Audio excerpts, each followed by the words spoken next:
Bhavnagar sessions કોર્ટમાં અચાનક ઘસી આવેલ એક શખ્સે જજની ચેમ્બરને પાટા માર્યા। પોલીસની હાજરીમાં જ નશાખોર શખ્સે બેફામ ગાળો બોલી કાયદો વ્યવસ્થાના લીરે લીરા ઉડાવ્યા।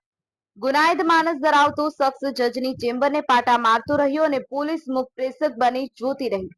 આવારા તત્વોના કારણે શહેરભરમાં આતંકનો માહોલ જોવા મળી રહ્યો છે। લોકો ભયભીત છે। ભાવનગર શહેર જિલ્લામાં કાયદો વ્યવસ્થા કથળી ગઈ હોવાનો આ તાદસ્ય પુરાવો છે। ઘટનાના પગલે વકીલોએ કાયદો અને વ્યવસ્થા પ્રશ્ને પોલીસ તંત્ર પર ગંભીર આક્ષેપો કર્યા છે।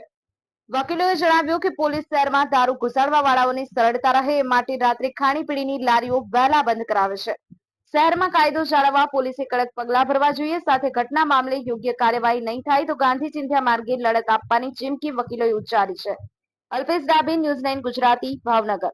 હિરેન જાની, પૂર્વ પ્રમુખ ભાવનગર બાર એસોસિએશન, કો પ્રમુખ બાર કાઉન્સિલ ઓફ ગુજરાત।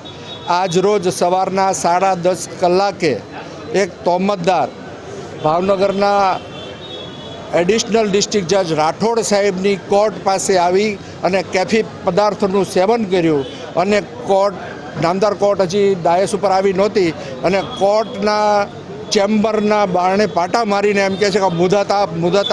ત્યાર પછી પીધેલી હાલતમાં કોર્ટ રૂમમાં જાય છે અને કોર્ટના કર્મચારીઓ સાથે પણ માથાકૂટ કરી।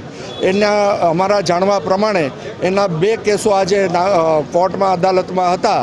ત્યાર પછી એ પીધેલી હાલતમાં બહાર નીકળ્યો અને બેફામ શબ્દોમાં ગાળો બોલતો હતો એટલે વકીલોએ એને ટપાર્યો।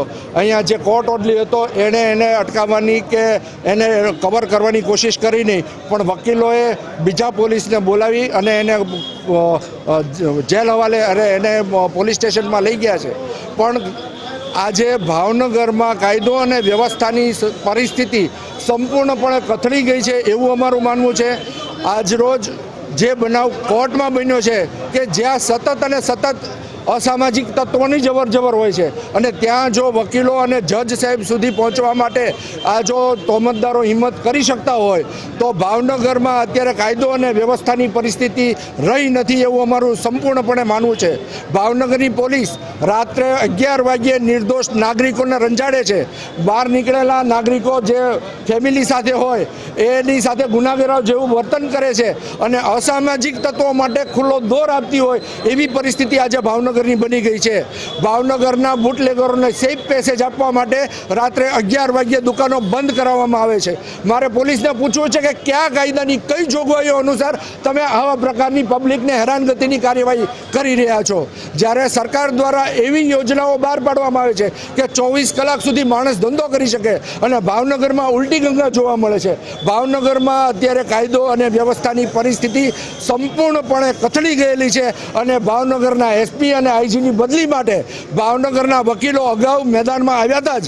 એ જ રીતે કદાચ અમારે ફરીવાર પણ આ જો પરિસ્થિતિ રહેશે તો ભાવનગરના વકીલો ભાવનગરના પ્રજાજનો માટે, ભાવનગરની પ્રજા માટે કાયદો અને વ્યવસ્થાની પરિસ્થિતિનું ફરીવાર નિર્માણ થાય એના માટે માનનીય મુખ્યમંત્રી, ગૃહમંત્રી તથા તંત્રને રજૂઆત કરશે અને જો એમ થતાં પણ જો આની બદલી કરવામાં નહીં આવે તો પછી ભાવનગરના વકીલો ગાંધી ચિંધ્યા રાહે આંદોલન પણ કરશે એવી અમે આ તબક્કે સ્પષ્ટ ચેતવણી આપીએ છીએ। આજના દિવસે આ બનાવ પછી માનનીય એડિશનલ ડિસ્ટ્રિક્ટ જજ શ્રી રાઠોડ સાહેબે 12 વાગ્યે પોલીસને સૂચના આપી હોવા છતાં ભાવનગરના અધિકારીઓ એટલા જાડી ચામડીના છે કે એસપી કે ડીવાયએસપી અત્યાર સુધી નામદાર કોર્ટમાં આવતા નથી। ભાવનગરના વકીલો અને ભાવનગરની જ્યુડિશિયરી પોલીસ તંત્ર માટે એક અનિચ્છનીય વ્યક્તિઓ હોય એવી રીતે આ તંત્ર કામગીરી કરી રહ્યું છે। જો તંત્ર, પોલીસ આજે વકીલો અને જ્યુડિશિયલ ઓફિસરો સાથે પણ આવું વર્તન કરશે તો લોકોની માટે હવે કઈ પરિસ્થિતિ ઊભી થઈ જશે એ આપણે સમજવું જ રહ્યું છે। સુરક્ષા પોઈન્ટ ઓફ વ્યૂ નામદાર કોર્ટની બહારના ભાગે એક પોલીસ જે છે કર્મચારી તૈનાત કરવાનો હોય છે અને આજે તે ગેરહાજર રહેલ, તેમજ મેઇન ગેટ ઉપર બી 2 કર્મચારી, પોલીસ કર્મચારીની ડિપ્લોયમેન્ટ હોય છે। આ બનાવ મેઇનલી જે નામદાર કોર્ટની બહાર જે પોલીસ ગેરહાજર હતો એના હિસાબે બન્યો હોય એ ટાઈપનું મારું માનવું છે। જો એ કોન્સ્ટેબલ હોતે તો તેનું ફ્રિસ્કિંગ અને ચેકિંગ કરી અને આ રીતનો બનાવ ના બન્યો સખ્ત પણ આ બાબતે એક ઇન્ક્વાયરી કન્ડક્ટ કરવામાં આવશે અને તેની વિરુદ્ધ જે બી પોલીસ કર્મચારીઓ છે તેની વિરુદ્ધ પગલાં લેવામાં આવનાર છે. સાહેબ, આ બનાવ બન્યો ત્યારે પોલીસ કર્મચારી પણ કોર્ટરૂમની બહાર હાજર હતા, તેમણે કોઈ પગલાં નથી લીધા તેવું કેવું છે વકીલ મંડળનું? હા, બિલકુલ. આજે સાંજે 5 વાગે નામદાર કોર્ટના કહેવા મુજબ વકીલો, પોલીસ કર્મચારીઓ તેની એક મિટિંગનું આયોજન કરનાર છે. એ મિટિંગમાં બી જે બી રજૂઆત હશે તે ઇન્ક્વાયરી પોઈન્ટ ઓફ વ્યૂ એને કરી અને એ રીતે એક્શન લેવામાં આવનાર છે.